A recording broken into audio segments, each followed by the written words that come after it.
There is a man who was never supposed to make it this far. A man who, for most of his career, carried two weights on his shoulders at the same time. One was the weight of expectation, and the other was the weight of doubt. And here is the thing about those two weights, they don't cancel each other out. They stack.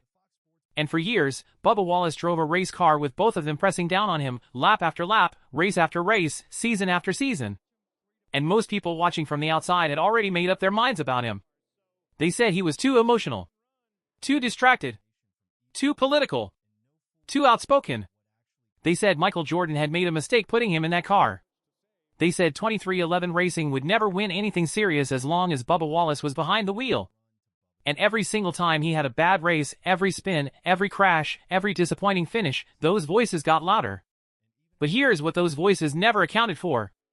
They never accounted for what happens when a man who has been told his whole life that he doesn't belong finally decides he's done listening. Let's go back to the beginning, because to understand what happened in 2025, you need to understand the full story. William Darrell Wallace Jr. was born on October 8, 1993, in Huntersville, North Carolina. He grew up racing go-karts.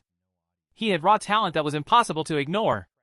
By the time he was racing full-time in NASCAR's lower series, people in the paddock were already talking about him. Not just because of how fast he was, but because of who he was. He was black in a sport that had been almost exclusively white for decades. He was loud in a sport that preferred its drivers quiet. And he was unapologetically himself in a world that kept asking him to be something else.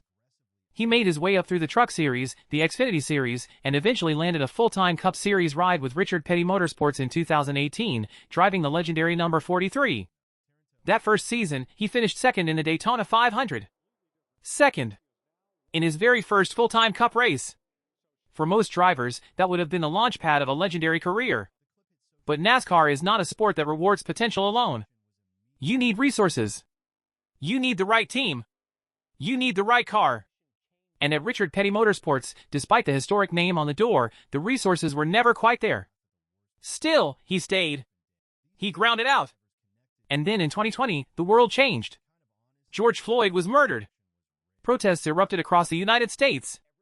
And NASCAR, a sport that had long avoided conversations about race, was suddenly right in the middle of one. Bubba Wallace stepped forward. He called for NASCAR to ban the Confederate flag at its events. He wore a Black Lives Matter shirt. He used his platform. And NASCAR did ban the flag. And then came the news. In June 2020, a noose was found hanging in Bubba Wallace's garage stall at Talladega Superspeedway. The FBI investigated. Drivers and crew members from every team walked alongside Wallace on pit road in solidarity before the race. It was one of the most powerful moments in the history of American motorsport. And then the investigation concluded that the rope had been there since 2019, used as a pull-down handle for the garage door. It was not a targeted threat. The backlash was immediate and brutal. People who had already resented Wallace for his activism now had what they thought was ammunition. They called him a liar. A fraud. A man who had manufactured a hate crime for attention. It didn't matter that Wallace himself never called it a noose. It didn't matter that the FBI was the one who issued the clarification. The narrative was already set. And Bubba Wallace spent years trying to outrun it. Now, by 2020, something else was happening behind the scenes that would change his life completely. Michael Jordan, yes, that Michael Jordan, the man with 6 NBA championships and the most iconic number in basketball history, had decided he wanted to own a NASCAR team. And he didn't just want any driver. He wanted Bubba Wallace. Think about that for a second. One of the most successful athletes and businessmen on the planet, a man who could have partnered with anyone, specifically chose Bubba Wallace to be the face of his new team. And he did it publicly, proudly, without hesitation. Jordan said he believed in Wallace's ability. He believed the sport needed more diversity. And he believed 23XI Racing could compete for wins. The team launched in 2021, co-owned by Jordan and Denny Hamlin, one of NASCAR's elite drivers who was still racing full-time for Joe Gibbs Racing while simultaneously building this new organization. The pressure on Wallace was enormous. He was now in the spotlight not just as a driver but as a symbol. Every good result would be celebrated as proof that the experiment was working. Every bad result would be used as evidence that it never should have happened.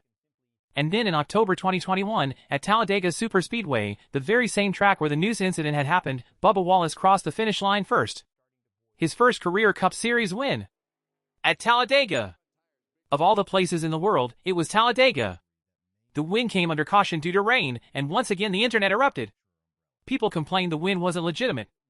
They argued the conditions weren't fair. They found every possible reason to minimize what had happened. But NASCAR's record books don't have asterisks. The win counted. And Wallace was a winner. He won again in 2022 at Kansas. 2 wins in 2 seasons. Things were moving in the right direction. And then came the drought. Race after race after race went by without a win. 2023, no wins. 2024, no wins. His teammate Tyler Reddick was performing better, finishing higher in the standings, making deeper playoff runs. The comparisons were relentless. And every week that passed without a win added another race to that counter. By the middle of 2025, that counter had reached 100 races without a victory. 100 races. People were calling for him to be replaced. Comment sections were filled with posts saying Michael Jordan needed to cut his losses. That 23-11 Racing deserved better. That Bubba was holding the team back. And remember, this was all happening while 23-11 Racing was also fighting one of the most significant legal battles in the history of NASCAR. Here is where things get really interesting, because the Bubba Wallace story in 2025 cannot be told without talking about the war between 23-11 Racing and NASCAR itself. When NASCAR introduced its new charter agreement for the 2025 season, most teams signed it. 23-11 Racing and Front Row Motorsports refused. They believed the terms were fundamentally unfair. They believed NASCAR's business model was structured in a way that made it nearly impossible for smaller teams to compete, grow, and profit. And so they did something almost no one expected. They sued NASCAR on antitrust grounds. Michael Jordan himself stood in front of cameras and said that if he had to fight this to the end for the betterment of the sport, he would do it. This was not a man making a casual business decision. This was a man willing to take on the most powerful institution in American motorsport because he believed it was the right thing to do. The lawsuit alleged that NASCAR's control over charters, the guaranteed entry spots that allow teams to compete every week and collect consistent revenue, was monopolistic. It alleged that NASCAR's ownership of most of the racetracks on the schedule, combined with the standardized next-gen car and controlled supplier relationships, had created a system where the sanctioning body could dictate terms and there was simply nowhere else to go. No alternative. No competition. Just take it or leave it. And here is something that most casual fans don't know. NASCAR actually owns 17 racetracks, including 11 on the 2025 Cup calendar. The same organization that writes the rulebook, sells the TV rights, controls the car specifications, and manages the charter system also owns the majority of the venues where the races happen. For teams like 23-11 and Front Row, that level of vertical control felt less like a sport and more like a landlord running the entire neighborhood. The legal battle dragged through 2025. There were injunctions, appeals, hearings, depositions. Internal text messages from NASCAR executives became public. Both sides traded accusations. The drivers had to stay largely silent while the lawyers fought. And all of this was happening while they were still expected to be out there racing every single Sunday. Think about the mental weight of that. You are driving a race car at 200 miles per hour, you are trying to compete for a championship, and in the back of your mind you know that the entire organization you race for might not exist next year depending on how a federal judge rules. That is not a normal work environment. And yet, through all of it, Bubba Wallace kept showing up. His crew chief for 2025 was Charles DeNike, a fresh voice who had never led a Cup Series team before. By most conventional logic, pairing an improving crew chief with a driver under enormous pressure in the middle of a landmark lawsuit was a recipe for disaster. But something clicked. DeNike's belief in Wallace never wavered. No matter what happened on a given Sunday, he kept telling his driver the same thing, just keep believing. Wallace had also become a father. His son Bex was born in late 2024. And in interviews leading up to the 2025 season, Wallace said something that cut straight to the core of everything. He said nothing else matters anymore besides being a great father, being a great husband, being a great family man. That kind of perspective shift, that kind of clarity, it changes how you approach everything. The race car is still important. The pressure is still real. But you have something outside of it that grounds you in a way that nothing else can. His co-owner Denny Hamlin noticed the change too. He said Wallace's valleys weren't as low. That on the bad days, he was able to compartmentalize and think about the positives instead of letting everything spiral. That is not a small thing in a sport where the psychological toll of losing week after week can break people. Wallace had found a way to carry the weight without being crushed by it. And then came Indianapolis. July 27, 2025. The Brickyard 400 at Indianapolis Motor Speedway. One of NASCAR's 4 crown jewel events. A 116-year-old facility that has hosted the Indianapolis 500, woven into the very fabric of American motorsport history. Bubba Wallace had never won a crown jewel race. He had qualified second on Saturday, spending most of qualifying on the provisional pole only to be bumped at the very end. He was hungry. He started on the front row. He ran inside the top 5 for most of the race.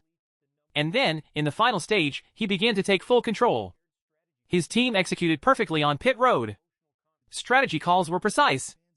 After a cycle of green flag stops, Wallace came out with the lead, and with more than 5 seconds over Kyle Larson, the defending Brickyard champion and one of the very best drivers on the planet.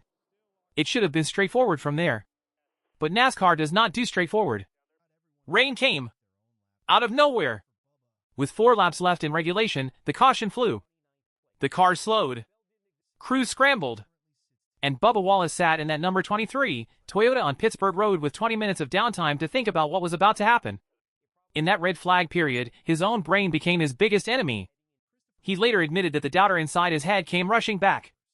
After 100 races without a win. After years of criticism. After everything. His own mind was trying to convince him he was going to give it away. But the racer inside him was louder. When the green flag dropped for the first overtime restart, Wallace got the jump on Larson through the opening corners, controlled the inside line, and refused to give an inch. Larson pushed. Wallace held. And then, just as it seemed like it might finally be done, a 5-car accident on the backstretch triggered a second overtime. His team was worried about fuel. The calculations were razor thin. They told him to stay out. They rolled the dice on fumes. On the final restart, Wallace did it again. He beat Larson off the line. He held the inside. He stretched the gap down the front stretch. And somehow, on whatever was left at the bottom of that fuel tank, he took the checkered flag at Indianapolis Motor Speedway. He won the Brickyard 400 by 0.222 seconds. He got out of the car. He found his wife Amanda. He lifted his 10-month-old son Bex up toward the crowd in Victory Lane. The grandstands erupted. And Bubba Wallace stood on the bricks, the famous yard of bricks at the start-finish line that every winner kisses, and let the magnitude of the moment wash completely over him. He was the first black driver in history to win a race at Indianapolis Motor Speedway. In a sport born in the American South, at the most iconic oval in the world, a man who had been told repeatedly throughout his career that he didn't belong had just made history. He had become the first African American to win a crown jewel race at the Brickyard. And he had done it on fumes, in double overtime, against the defending champion. Michael Jordan wasn't at the track that day, but the two men talked afterwards. And Wallace described it simply. He said Jordan was super proud. Really, really proud. And Wallace admitted he was bummed that Jordan wasn't there in person. Because moments like that, you want the people who believed in you from the very beginning to be standing right there next to you when it finally happens. But the lawsuit was still going on. The trial officially began on December 1, 2025. Denny Hamlin took the stand as the very first witness. He told the jury that NASCAR team owners are essentially professional fundraisers, that his team had to generate $45 million in sponsorship revenue just to make a minor profit, and that without Michael Jordan's ability to attract major sponsors and close elite-level business deals, 23XI would not be financially viable. NASCAR President Steve O'Donnell testified. Michael Jordan himself took the stand. Internal financial statements and years of closed-door negotiations became part of the public record for the very first time. One of the most revealing moments came when Hamlin described what it actually costs to run a competitive Cup Series team. He said the difficult part is coming up with tens of millions just to break even. That your costs as an owner are not covered by NASCAR just to put on the show. That is a staggering thing to hear from one of the most prominent team owners in the sport. And it paints a very different picture than the glamorous surface-level view most fans have of NASCAR team ownership. After 9 days of trial, the case settled. The financial terms were kept confidential, as they almost always are in high-profile cases like this. But the joint statement described a shared commitment and a fair and equitable framework for moving forward. On December 11, 2025, Bubba Wallace posted 2 words on social media. Just 2 words. Monumental day. That was all he said. And it was enough. Because when you spend an entire season watching your team fight for its survival while you were still expected to perform at the highest level every single Sunday, 2 words carry more weight than a full press conference ever could. In February of 2026, with the settlement finalized and the legal cloud finally lifted, Wallace spoke openly about it for the first time. He talked about the employees who showed up to work every single day knowing there was something of that magnitude looming, who never let it affect the quality of what they built. He said the team was not naive to the possibility that they could be shutting their doors. That the big unknown was always hanging there in the background. But they set it aside and did their jobs anyway. That is the part of this story that does not get told enough. Not just Bubba Wallace the driver. Not just Michael Jordan, the celebrity owner, making headlines, but the mechanics, the engineers, the data analysts, the strategists, the crew members, people who poured themselves completely into a team that was simultaneously racing at 200 miles per hour and fighting for its life in a federal courtroom. And here's what is remarkable when you step back and look at the full arc of everything that happened. In 2025, Bubba Wallace ended a 100-race winless streak. He won his first crown jewel race. He made the playoffs. His team won a landmark legal battle against the most powerful institution in their sport. And he became a father for the first time. All in the same year. For the 2026 season, major partners came in. Coca-Cola signed on as an exclusive beverage partner. Robinhood expanded their relationship with the team. Xfinity renewed. Boys and Girls Clubs of America came aboard for a race at Kansas. The organization that had spent 2025 fighting to stay alive was now one of the most attractive sponsorship properties in all of NASCAR. The sports politics had shifted. The financial model was being renegotiated. And 23XI Racing was, by any measure, a legitimate contender. Bubba Wallace, the man who was never supposed to make it this far, is still here. Still driving. Still loud. Still exactly who he has always been. Except now he has a Brickyard 400 trophy, he has a historic legacy at Indianapolis Motor Speedway, and he has the undeniable proof that every person who told him he didn't belong was wrong. There will always be people who underestimate a man before he proves them wrong. The question is never whether those people exist.